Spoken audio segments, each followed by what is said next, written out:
శాంతి. ఈరోజు Murali date 4 October 2023. బాబా చెప్తున్నారు, మధురమైన పిల్లల్లారా, మనమంతా ఆత్మలము, ఇవి మన శరీరాలు. ఇలా మీరు నిశ్చయం చేసుకోండి. ఇందులో సాక్షాత్కారాల మాటే లేదు. ఒకవేళ ఆత్మ సాక్షాత్కారమైన అర్థం చేసుకోలేరు అని బాబా అంటున్నారు. ఎందుకంటే బిందువు సాక్షాత్కారం అయితే అది ఆత్మ తెలియదు, పరమాత్మ తెలియదు. అందుచేత బాబా అంటారు, పిల్లలు సాక్షాత్కారాల యొక్క ఆశ పెట్టుకోకండి అని. ఈరోజు మురళిలోని ప్రశ్న, తండ్రి ఇచ్చిన ఏ శ్రీమతమును అనుసరించినట్లయితే గర్భజైలులోని శిక్షల నుండి విడుదల అవ్వగలరు? సమాధానము, తండ్రి శ్రీమతము పిల్లలు నిర్మోహులుగా అవ్వండి. ఒక్క తండ్రి తప్ప మరెవ్వరూ లేరు అని భావిస్తూ మీరు కేవలం నన్ను ఒక్కరినే స్మృతి చెయ్యండి అని బాబా అంటున్నారు. ఏ పాపకర్మలు చెయ్యకుండా ఉంటే గర్భజైలులోని శిక్షల నుండి విడుదలైపోతారు. ఇక్కడ మీరు జన్మ జన్మాంతరాలుగా జైలు పక్షులుగా అవుతూ వచ్చారు. ఇప్పుడు తండ్రి ఆ శిక్షల నుండి రక్షించేందుకు వచ్చారు. సత్యయుగంలో గర్భ జైలు అనేది ఉండదు. ఓం శాంతి. ఆత్మిక తండ్రి ఆత్మిక పిల్లలకు ఆత్మ అనగా ఏమిటో, ఆత్మల తండ్రి అయిన పరమాత్మ ఎవరో అర్థం చేయిస్తున్నారు.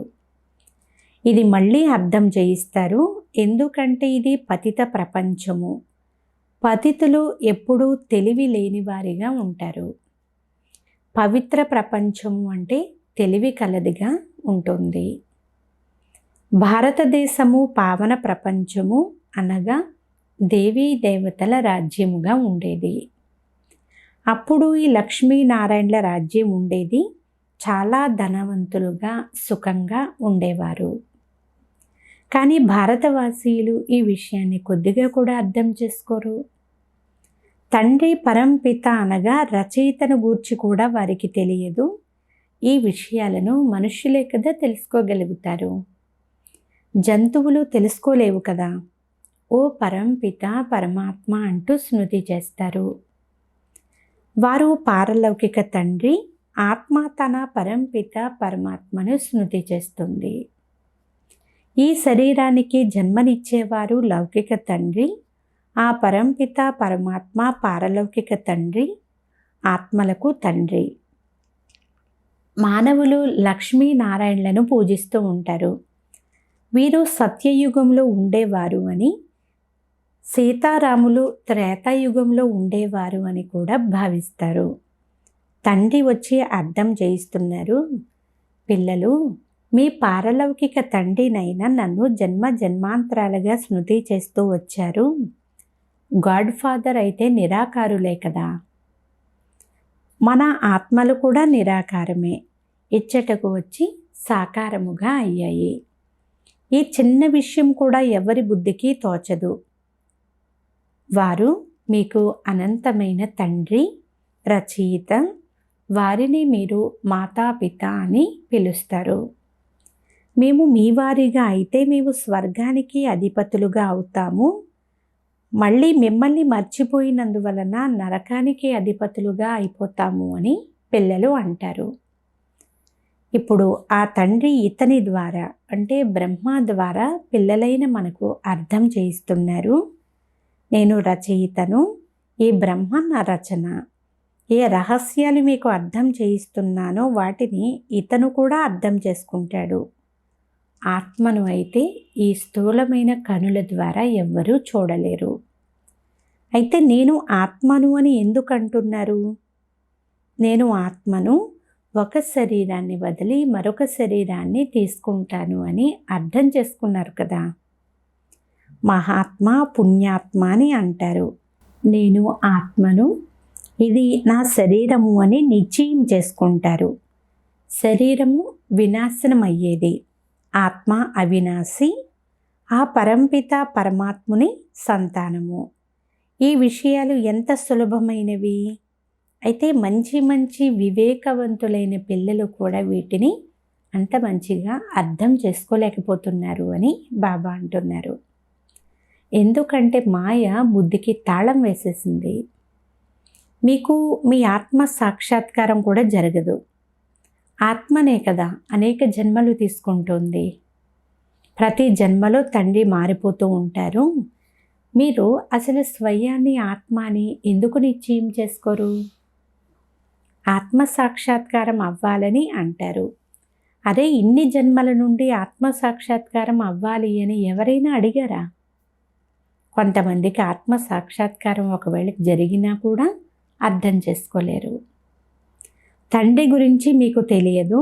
అనంతమైన తండ్రి తప్ప మరెవ్వరూ ఆత్మలకు పరమాత్మ యొక్క సాక్షాత్కారమును చేయించలేరు. ఓ భగవంతుడా అని అంటారు. మరి వారు తండ్రి అయ్యారు కదా. మీకు ఇద్దరు తండ్రులు ఉన్నారు. ఒకరేమో వినాశీ శరీరానికి జన్మనిచ్చిన వినాశీ తండ్రి, రెండవ వారు అవినాశీ ఆత్మలకు అవినాశీ తండ్రి. మీరే మాతా పిత అంటూ వారిని స్మృతి చేస్తున్నారు అంటే మరి వారు తప్పకుండా వచ్చి ఉంటారు కదా. జగదంబ మరియు జగత్పితలు కూడా కూర్చుని ఉన్నారు. రాజయోగము నేర్చుకుంటున్నారు. వైకుంఠంలో లక్ష్మీనారాయణల రాజ్యం ఉండేది. వారు కూడా భారతదేశంలోనే ఉండేవారు కదా. స్వర్గము ఎక్కడో పైన ఉంది అని మానవులు భావిస్తారు. అదే లక్ష్మీనారాయణల స్మృతి చిహ్నమైతే ఎక్కడ ఉంది కనుక వారు తప్పకుండా ఇక్కడనే రాజ్యం చేసి ఉంటారు కదా. ఈ దిల్వాడ మందిరము ఇప్పటి మీ స్మృతి చిహ్నముగా తయారు చేయబడి ఉంది. మీరు రాజయోగులు. 108 గదులు నిర్మించబడ్డాయి. అద్దరు కుమారీలు మరియు కుమారీలైన మీరు ఇక్కడ కూర్చుని ఉన్నారు. దీని స్మృతి చిహ్నమే భక్తి మార్గంలో మళ్ళీ తయారవుతుంది. దిల్వాడ మందిరం చాలా ఖచ్చితంగా ఉంది. కానీ ఆ మందిరము ట్రస్టీలు మొదలైన వారికి ఈ మందిరం ఎవరిది అనేది తెలియదు. దిల్వాడ పేరుకు కూడా ఏదో అర్థం ఉంటుంది కదా. దిల్ అంటే హృదయము. మరి హృదయాన్ని తీసుకునేవారు ఎవరు? ఈ ఆదిదేవుడు. ఆదిదేవి కూడా రాజయోగాన్ని నేర్చుకుంటున్నారు. వీరు కూడా ఆ నిరాకార పరంపిత పరమాత్మను స్మృతి చేస్తున్నారు. వారు అత్యంత ఉన్నతమైన జ్ఞాన సాగరులు. ఈ ఆదిదేవుని శరీరంలో కూర్చుని పిల్లలందరికీ అర్థం చేయిస్తారు. ఈ మందిరం ఎప్పుడు తయారయిందో, ఎందుకు నిర్మింపబడిందో, ఇది ఎవరి జ్ఞాపక చిహ్నమో ఈ విషయాలు కొద్దిగా కూడా తెలియదు. దేవీలు మొదలైన వారి పేర్లను ఎంతగానో తలుచుకుంటూ ఉంటారు. కాళికాదేవి, దుర్గా, అన్నపూర్ణ. ఇప్పుడు విశ్వమంతటికి అన్నపూర్ణ ఎవరు? ఏ దేవీలు ఆహారాన్ని నింపుతారో మీకు తెలుసా? భారతదేశం స్వర్గంగా ఉండేది. అక్కడ అపారమైన వైభవాలు ఉంటాయి. ఇప్పుడు కూడా 80-90 సంవత్సరాల క్రితము 10-12 అణాలకు ఒక మణుగు ధాన్యము, మణుగు అంటే సుమారుగా 10 కిలోల ధాన్యము లభించేది. కావున దానికంటే ముందు ఇంకా ఎంత చౌకగా ఉండేదో ఆలోచించండి. సత్యయుగంలో అయితే ధాన్యము మొదలైనవి చాలా చౌకగా మంచి నాణ్యత కలవిగా ఉంటాయి. అయితే ఇది కూడా ఎవ్వరూ అర్థం చేసుకోరు. తండ్రి వచ్చి ఆత్మలైన మిమ్మల్ని చదివిస్తారు. ఆత్మ ఈ కర్మేంద్రియాల ద్వారా వింటుంది. ఈ కనులు వినేందుకు చెవులు ఆత్మకు లభించాయి. తండ్రి చెప్తున్నారు, నేను నిరాకారుణ్ణి. నేను కూడా ఈ శరీరాన్ని అంటే బ్రహ్మ తనువును ఆధారంగా తీసుకుంటాను. నన్ను సదాశివుడు అని అంటారు. కానీ మనుషులు నాకు చాలా పేర్లు పెట్టేశారు అని బాబా అంటున్నారు. రుద్రుడు, శివుడు, సోమనాథుడు. అయితే నా పేరు ఒక్కటే, శివుడు. ఓం నమ శివాయ అంటూ భక్తులు భగవంతుణ్ణి స్మృతి చేస్తూ వచ్చారు. వారు వచ్చి 2500 సంవత్సరాలు అయింది. అంటే భక్తులు వచ్చి భక్తి మార్గంలో మొట్టమొదట అవ్యభిచారి భక్తి ఉండేది. ఇప్పుడైతే మీరు వారిని రాయి రప్పల్లో వేసేశారు. ఇప్పుడు భక్తి సమాప్తమవుతుంది. అందరినీ వాపస్ తీసుకుని వెళ్ళేందుకే నేను రావాల్సి వచ్చింది అని బాబా అంటున్నారు. ఈ పాత ప్రపంచము సమాప్తం అవ్వనున్నది. బాంబులు చాలా తయారై ఉన్నాయి కనుక ఎంతలో అంతా సమాప్తమైపోతుంది. సత్యయుగంలో చాలా కొద్ది మంది మాత్రమే, కేవలం 9 లక్షల మందే ఉంటారు. మరి మిగిలిన వాళ్ళంతా ఎక్కడికి వెళ్ళిపోతారు? ఈ యుద్ధాలు, భూకంపాలు మొదలైనవి జరుగుతాయి. వినాశనమైతే తప్పకుండా జరుగుతుంది. ఇతను ప్రజాపిత. అనేక మంది బ్రహ్మ కుమారీలు ఉన్నారు. బ్రహ్మ తండ్రి ఎవరు? నిరాకారి శివుడు. మనము వారి పౌత్రులము. శివ్ బాబా నుండి అంటే తాత నుండి మనం వారసత్వమును తీసుకుంటాము. కావున వారినే స్మృతి చెయ్యాలి. స్మృతి ద్వారానే పాపభారము దిగిపోతుంది. ఇది పతిత ప్రపంచము అని, వికారీ ప్రపంచము అని మీకు తెలుసు. సత్యయుగము నిర్వికారి ప్రపంచము. అక్కడ విషము ఉండదు. నియమానుసారముగా ఒక్క పుత్రుడే ఉంటాడు. అక్కడ అకాల మృత్యు అనేది జరగదు.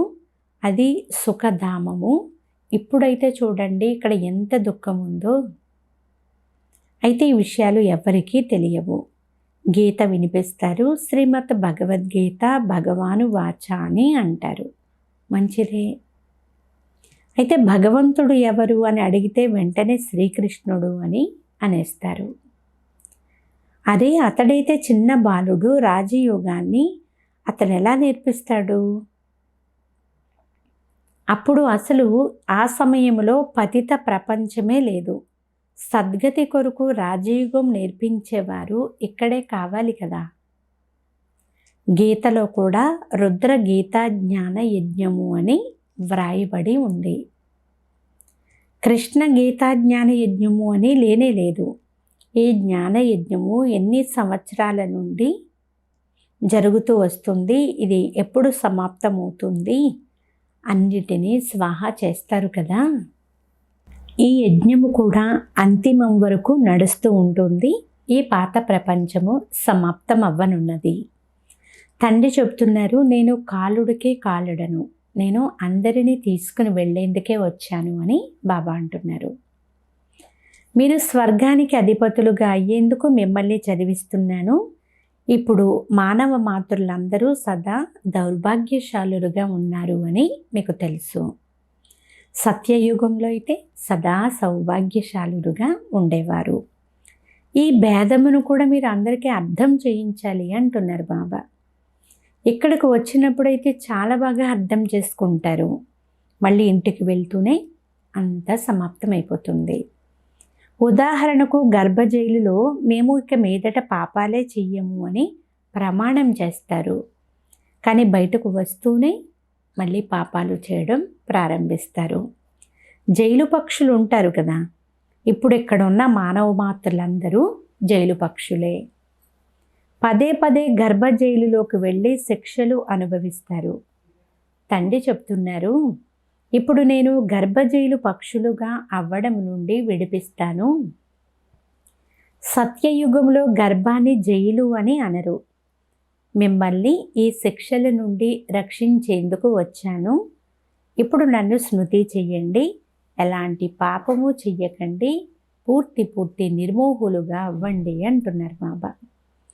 నాకు ఒక్కరు తప్ప మరెవ్వరూ లేరు అని మీరు పాట కూడా పాడుతూ ఉంటారు కదా. ఈ పాట కృష్ణుని గురించి కాదు. కృష్ణుడైతే 84 జన్మలు తీసుకొని ఇప్పుడు బ్రహ్మగా అయ్యాడు. మళ్ళీ అతనే కృష్ణునిగా అవ్వాలి. అందుకే ఈ శరీరంలోనే ప్రవేశించారు. ఇదంతా కూడా తయారు చేయబడి ఇప్పుడు మళ్ళీ తయారవుతూ ఉన్న డ్రామా. ఇప్పుడు భగవంతుడు ఈ సూర్యవంశ చంద్రవంశ రాజధానులను స్థాపన చేస్తున్నారు. మీ భవిష్యత్తు కొరకు ప్రాలబ్ధాన్ని కూడా తయారు చేస్తారు. ఇప్పుడు మీరు పురుషార్థం చేసి అనేక జన్మలకు ప్రాలబ్ధాన్ని అనంతమైన తండ్రి ద్వారా తయారు చేసుకుంటున్నారు. ఆ తండ్రి స్వర్గ రచయిత, ఇవన్నీ కూడా అర్థం చేసుకోవలసిన విషయాలు. డ్రామాలోని ప్రతి పాత్రధారికి తమ తమ పాత్ర ఉంది. ఇందులో మనం ఎందుకు ఏడ్చి గుండెలు బాదుకోవాలి? మనము జీవించి ఉన్నప్పుడే ఆ ఒక్క తండ్రిని స్మృతి చేస్తాము. ఈ శరీరాన్ని గురించి కూడా మనకు చింత లేదు. ఈ పాత శరీరం వదిలిపోతే మనము బాబా వద్దకు వెళ్ళిపోతాము. ఇప్పుడు మీరు భారతదేశానికి ఎంత సేవ చేస్తున్నారు? అన్నపూర్ణ, దుర్గా, కాళీ మొదలైన మీ పేర్లే మహిమ చేయబడతాయి. అంతేకాని భయము గొలిపించే ముఖం గల కాళికాదేవి లేక తొండము గల గణేశుడు ఉండరు. మనుషులు మనుషులుగానే ఉంటారు.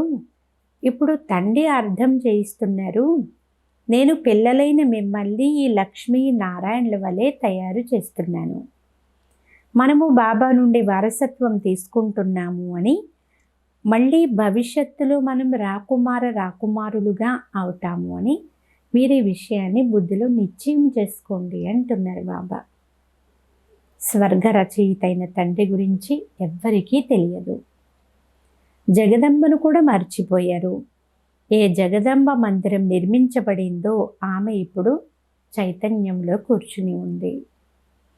కలియుగం తర్వాత మళ్ళీ సత్యయుగం వస్తుంది. వినాశనం ఎప్పుడు జరుగుతుంది అని మనుషులు మిమ్మల్ని అడుగుతూ ఉంటారు. అదే మొదట మీరు చదువుకుని వివేకవంతులుగా అవ్వండి. మహాభారత యుద్ధం అయితే తప్పకుండా జరిగింది. దాని తర్వాతనే స్వర్గ ద్వారాలు తెరుచుకుంటాయి. కావున ఇప్పుడు ఈ మాటల ద్వారా స్వర్గ ద్వారం తెరవబడుతుంది. వందే మాతరం అని మహిమ కూడా చేస్తారు కదా. పవిత్రులకే వందనం చేస్తారు. మాతలు 2 రకాలు ఉన్నారు. శారీరక సమాజ సేవకులు మొదటి రకము, ఆత్మిక సమాజ సేవకులు 2వ రకము. ఇది మీ ఆత్మిక యాత్ర. మనము ఈ శరీరాన్ని వదిలి వాపస్ వెళ్ళేవారము అనేది మీకు తెలుసు. భగవాను వాచ మన్మనాభవ, మీ తండ్రినైనా నన్ను స్మృతి చెయ్యండి. బాలుడైన కృష్ణుడు ఇలా అయితే చెప్పలేడు కదా, ఎందుకంటే కృష్ణునికి కూడా తండ్రి ఉన్నాడు.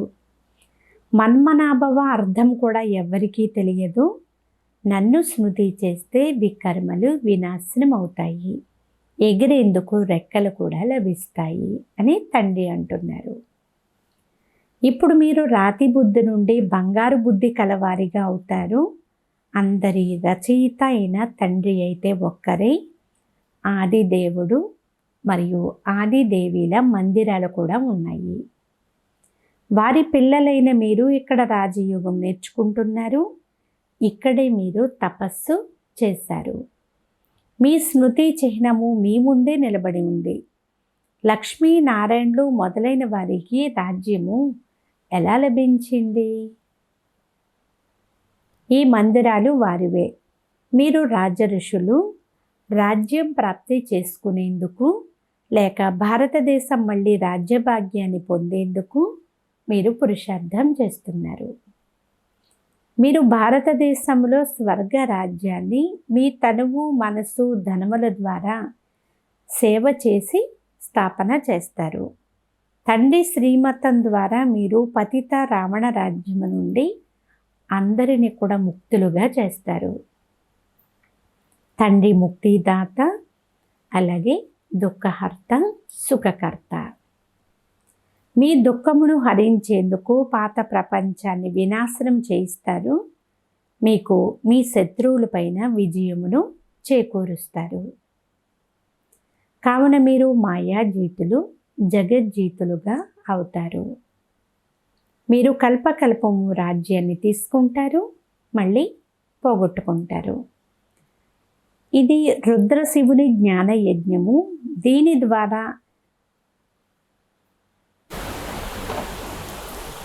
ద్వారా వినాశ జ్వాల వెలువడింది.